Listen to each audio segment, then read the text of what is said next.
صبر هنگام مرگ نزدیکان.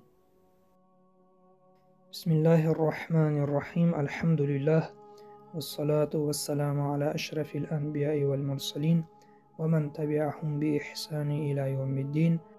از ابو هریره رضی الله عنه روایت است که رسول خدا صلی الله علیه و سلم فرمودند: خداوند می فرماید هرگاه دوستی خالص و برگزیده بنده مؤمنم را از اهل دنیا از او بگیرم و او محض برایم صبر نماید، پاداش در نزدم جز بهشت ندارد. روایت بخاری.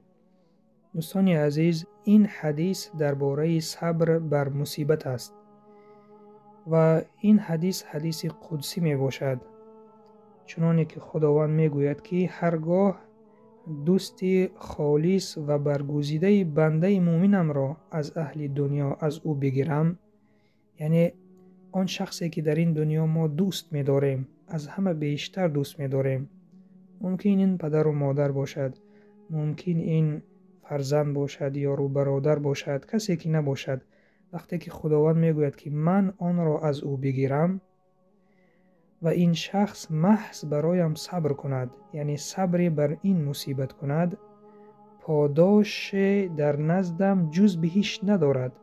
یعنی پاداش این صبری که ما میکنیم، این پاداشش بهشت است.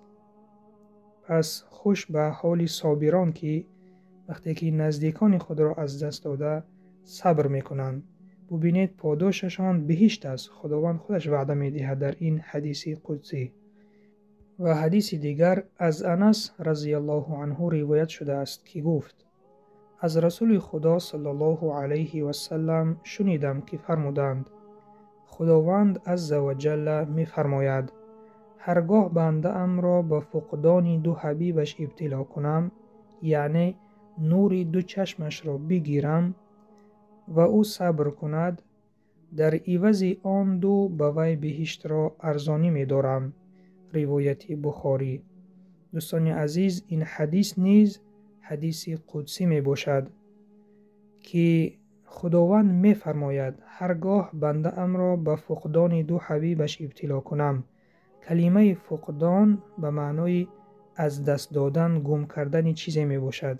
یعنی خداوند می گوید که هرگاه بنده ام را امتحان کنم به چیز، به از دست دادن دو حبیبش، که منظور از دو چشم است، یعنی نور چشم را از دست بدهد، یعنی به این امتحان کنم بنده ام را و او صبر کند و بنده بر عوض این صبر کند.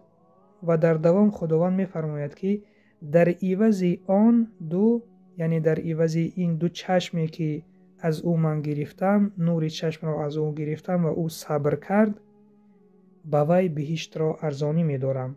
یعنی صبری که ما در حالت از دست دادن نور چشم می کنیم، خداوند بر ما بهشت را ارزانی می دارد. پس دوستان عزیز، در این حدیث نیز صبر درباره مصیبت است. وقتی که ما بیمار می شویم، چی نوعی بیماری نباشد، خداوند بر عوضی که صبر می کنیم بر این بیماری به ما ثواب می دهد. و در این حدیث درباره نور چشمان گفته است که بینایی یک نعمت پروردگار است که ما باید شکر این نعمت را بجای آوریم و هر وقتی که خداوند این نعمتش را از ما گرفت، نابینا شدیم، ما باید صبر کنیم.